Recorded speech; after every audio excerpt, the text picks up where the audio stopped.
Hello there. This tutorial is going to show you the basics of creating a web page so that you get a little bit of a sense of what goes on behind the scenes. And the first thing you're going to want to do is think up some topic that interests you in order to make a very simple web page. Now here's the website that you need to go to in order to go through this process, and I've included a copy of this link along with the video tutorial. When you arrive to this web page, this is the first thing that you'll see. There's some sample information in the editor, and if you click here on this button called Source, you'll see that this is what the HTML code looks like in order to achieve this. What I want you to do first is click here on this icon for New Page. Alright, that's going to erase all of that. But I want you to look at Source again. Click on that. And the first part of your assignment is that you need to actually give the page a title. And this part won't show up on your page. It shows up as the title of the web page. Most HTML tags have an open and close. This is the open of title, and this is the close. And you see the difference is the slash mark. So your page title goes in between this less than, greater than symbol. In fact, let me hit the space bar a little bit so you can see that it's in this spot where you want to put the title of your page.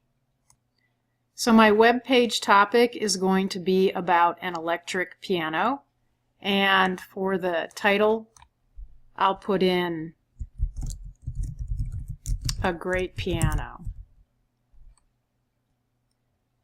So you see I fit that right in between the opening tag for title and the closing tag for title. Now if I click here on the source button to turn it off, as I said, you're not going to see that right in your web page. You'll see later where that shows up. So now I will make a page title. I think I'll use the same, and underneath it put my name. I'm going to center both of those, so I'll select it and choose center right here, this icon, and make the title larger. So there's size. Now let's go back and click on the source button again and have a look at what's been added to the code. So here is right now the entire contents of the body of the web page. And right here is the code for that title, A Great Piano. It's showing that the text is aligned centered, and the font size is 26 pixels. Alright, and there are a lot of tags that have been added here. I'll click on the source button again to go back to the page. Now let's say I want to make this bold and change the color. So I can select it and click on the B for bold, and then here's the text color option right here.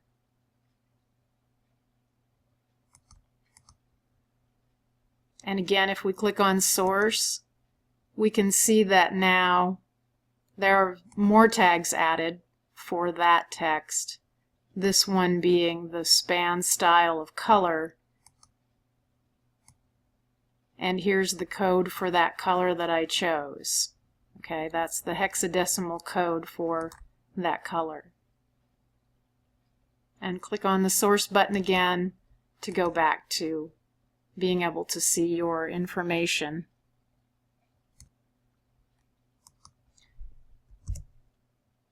So for the little paragraph of information, I think I'll choose the left alignment. And instead of typing all of that in, I actually have some that I saved, and I'll paste it just to save time. So I pasted in this text, and again, if you look at the source code where that text shows up, you'll see that it's got a P tag at the beginning for paragraph, and at the end of that block of that paragraph, it's got the P tag with the slash mark showing that that's closed or ended that section.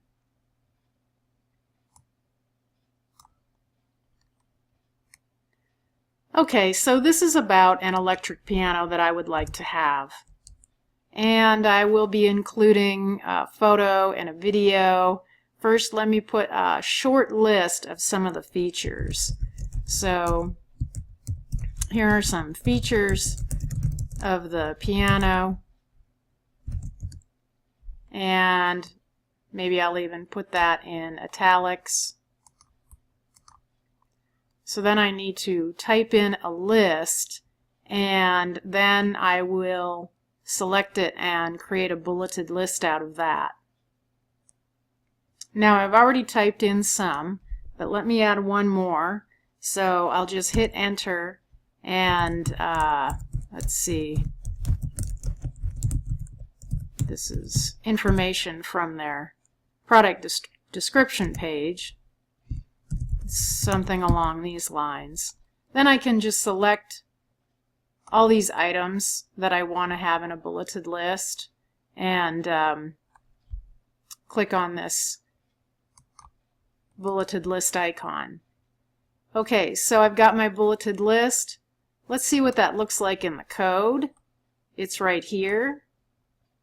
Okay, the bulleted list is UL for unordered list, and then list items. Each item has an open tag, LI for list item, and the close tag at the end. Okay, for list item. And each one has that. Each line has LI and then closing tag of LI.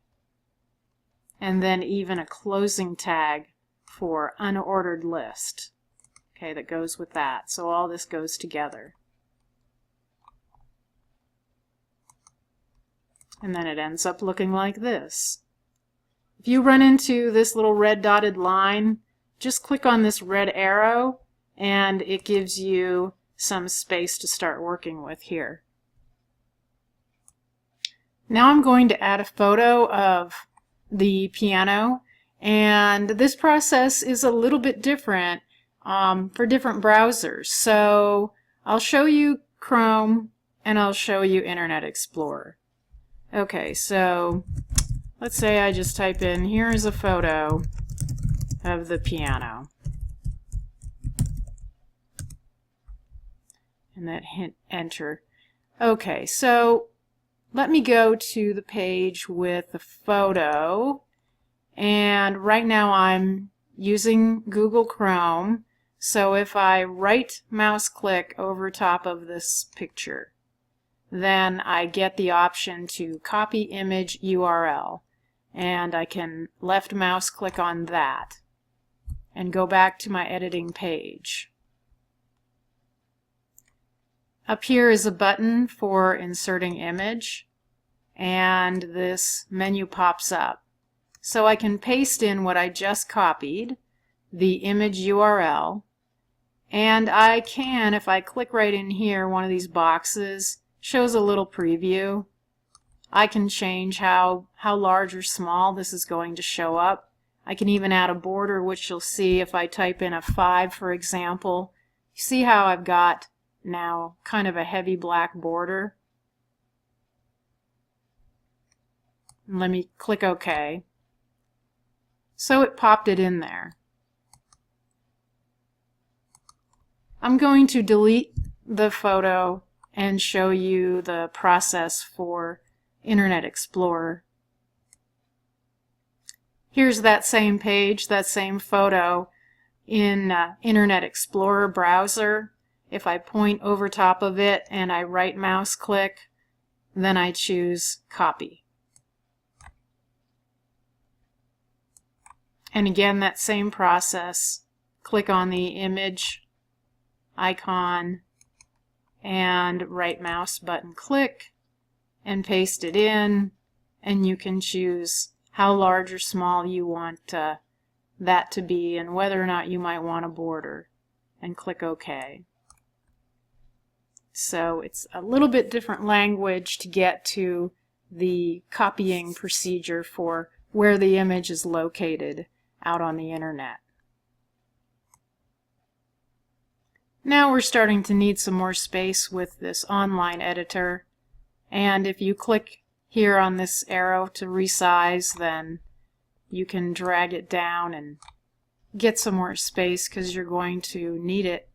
Also, if you don't want to have to see everything else that's on this web page, there's a little icon here for maximize, or just sort of puts that editor in kind of a full screen mode, and then you don't have to see all the other stuff on the web page, and you can just click on that to go back to that original viewing size for the editor. So we left off at putting the image in, and right now my cursor, I don't know if you can see that, but it's very large and blinking just to the right of my image so that I can hit enter on my keyboard and get some space here for the next thing.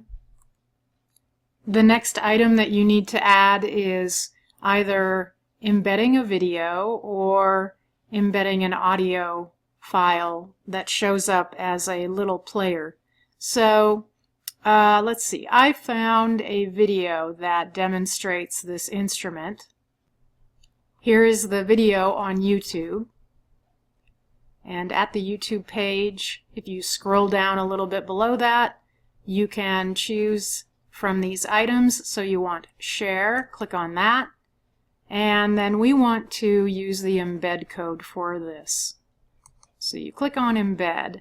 Now if I click on the show more button and I scroll down, I can see that I do have some video size options to choose from. I also like to leave this unchecked, the show suggested videos when the video finishes. Here's the code that you need to copy, and make note this is an iframe HTML tag. So I'm going to highlight all of that and copy it. And back to our editor. This time we're going to put that right into the source code, right into the HTML code, because the iframe icon here doesn't always respond well to the code that you copy. So click on source, and again we're looking at all of this HTML information, and we know that our video needs to show up below the image if that's the order that you put things in. Regardless, when we hit that enter key, we created the paragraph tags, the opening and closing paragraph tags, which is P, and closing the P. Now this little bit here is actually the code for a space on the keyboard, and I don't need that right now for this. And it is the paragraph tag that occurs just before the closing tag for body. You want to make sure that you're inside the body of your web page. So I can just get rid of that little tag right there. I've got my opening and closing P's, and I can just paste in that code from YouTube. Click on the source button again. Now what happens is we need to look at the preview in order for us to see whether or not we got that put in there correctly.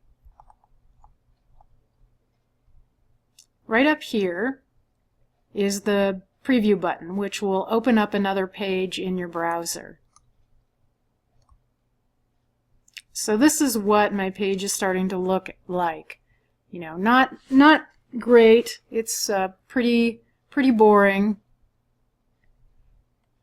And I can test and see this.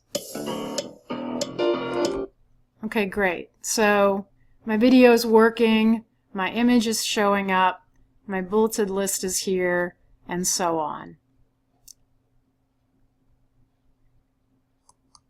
All right, back to my editor. So now we can assume we know that this will show up when we get this little project completed. I clicked to the right of this iframe panel so that I can hit enter again on my keyboard and advance down below there. Now I want to show you how you can add an audio player, some music or some kind of audio into the web page if you choose to do that. And again, we'll be looking at the source code instead of using these little handy shortcut buttons. So I'm going to click on source, scroll down to the bottom, and I have a snippet of the code that you need if you want to embed audio. Let me zoom in a little bit and you'll be able to see this better. I'm going to get rid of that and paste in this code right in between the P tags. Now, I don't know why it put that extra space in there, but so if you have a look here, this is the entire opening and closing tags that you need to start out with.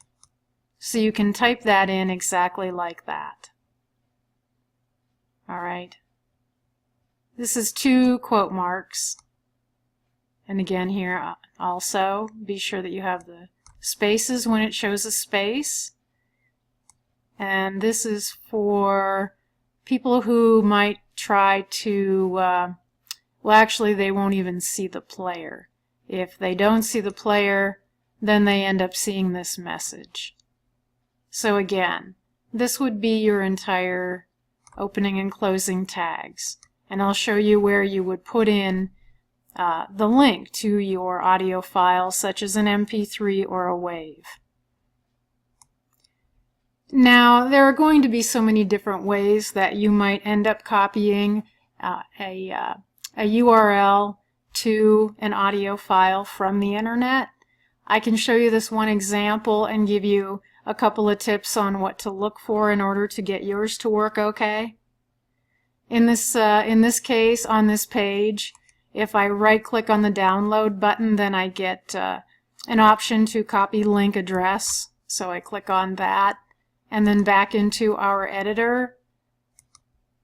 Here for our audio controller, right here, there is a tag that says source src equals, and there are 2 quote marks. And I need to get right in between the 2 quote marks and then paste in my link. So any link that's got the URL to an audio file is going to need to start out with the HTTP in the beginning. There'll be some website address. There may be subfolders involved. This is a very long link. And even the file name is a very long file name. It starts here and goes all the way to here. And it's a .wav extension.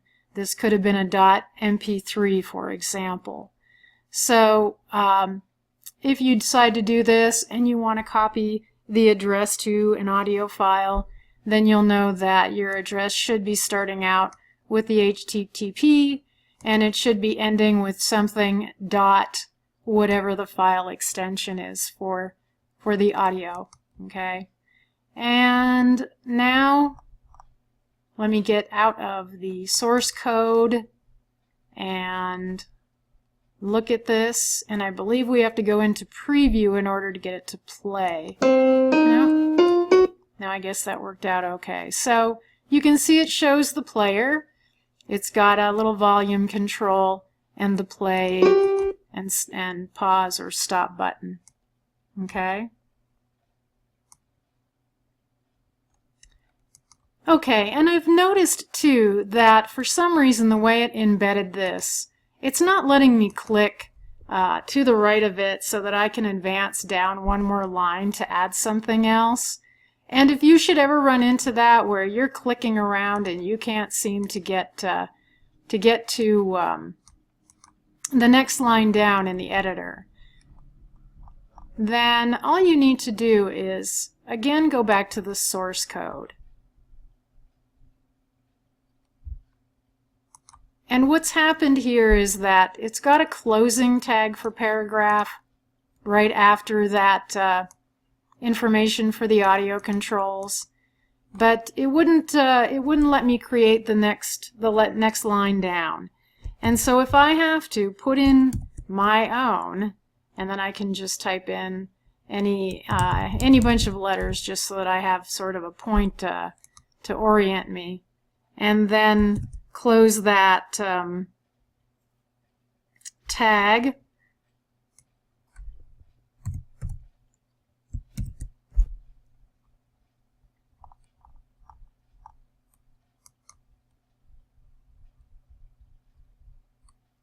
So you see what I did there? I just created the next paragraph down and threw in those letters just so that I would be able to select something and then type over it.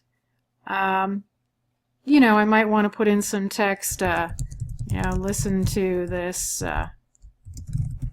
great tune. And again, remember that part of your assignment requirement is to have some colored text, which I did do that once already, but it's about the same as any word editor where you select it and then choose a color from the menu.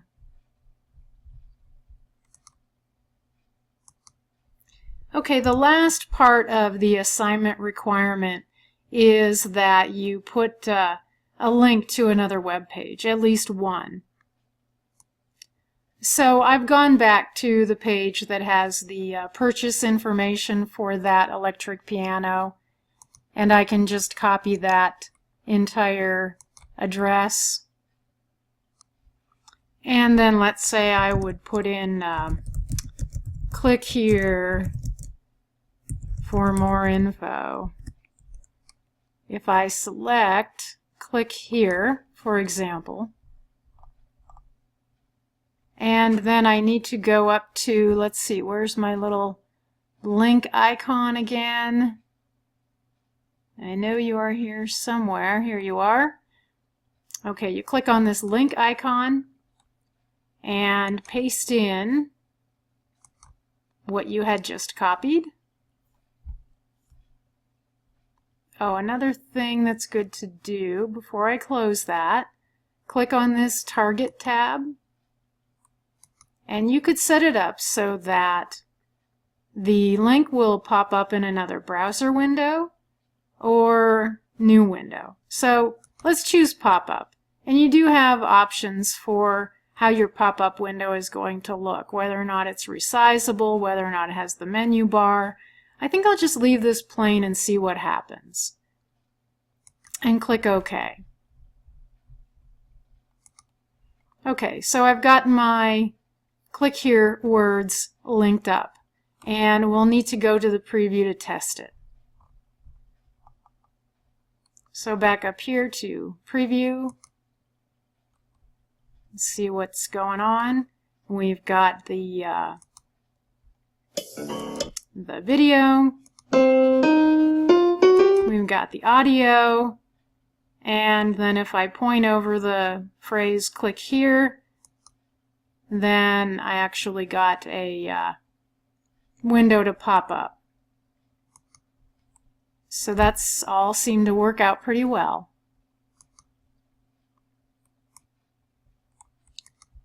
So I might finish off this page by going to the last line below the click here button.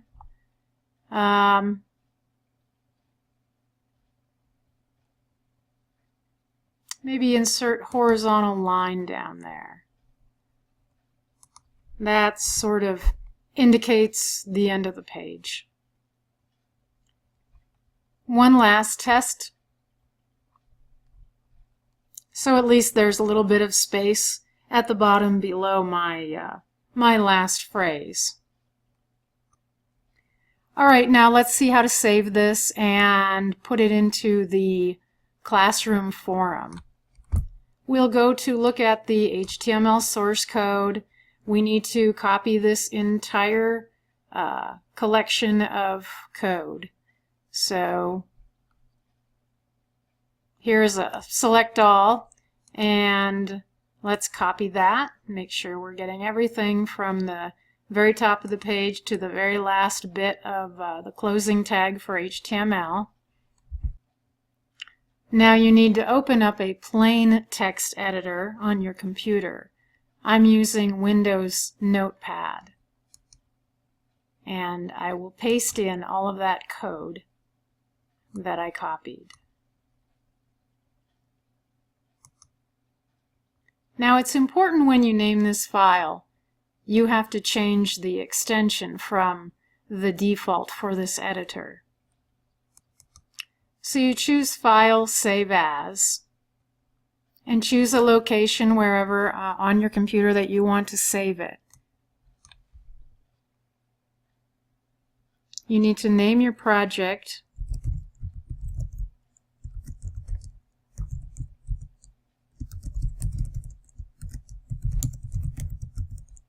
And you need to make sure now, when you name it, that you put .html. Alright, so give it a name, and when you're done with that part of the name, be sure you have a .html, and then click Save. Now if I go to where I saved it on my computer, I can double click on that and I can test it right now. And here my file has opened as a HTML page, as a web page, and everything is in there just like I previewed it when I was working with the online editor.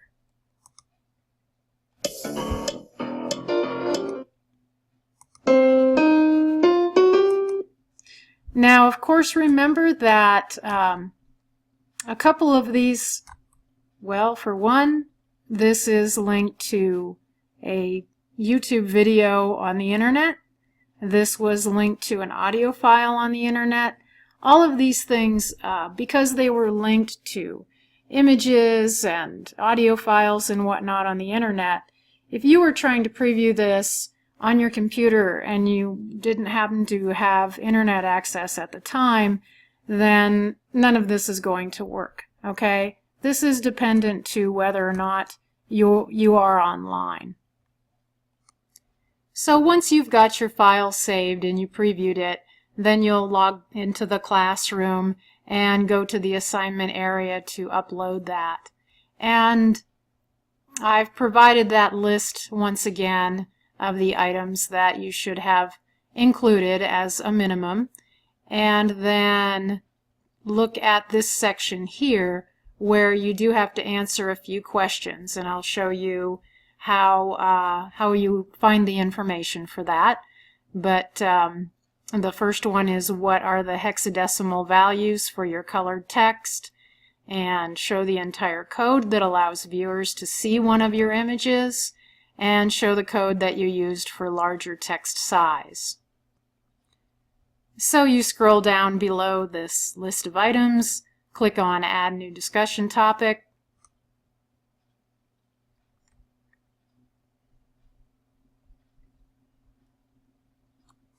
And you will need to type in a subject name. And we'll get back to this in a minute. You click here to attach your file. You have to choose Upload a File, and then click Choose File. Here's my HTML file. Click on Open, and then choose Upload this file. And when that's done uploading,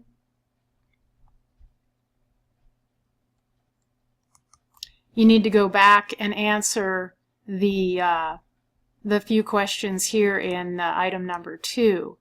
So let me show you how to ensure that you get the correct answer.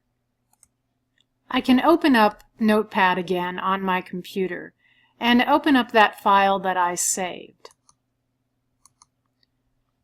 Now, you will need to choose here with Notepad, you'll need to choose to view all possible files so that this HTML file will actually show up in the list, and click Open. So here's all of our source code. And the first question was, what are the hexadecimal values for your colored text? All right, hexadecimal values are a combination of letters and numbers that tell the browser which color to display. So early on, I changed my title color to, I think it was kind of an orange. And that shows up here early on in the page with the title, A Great Piano. You see that the color style shows up right here. So the hexadecimal value is this, the FFA500.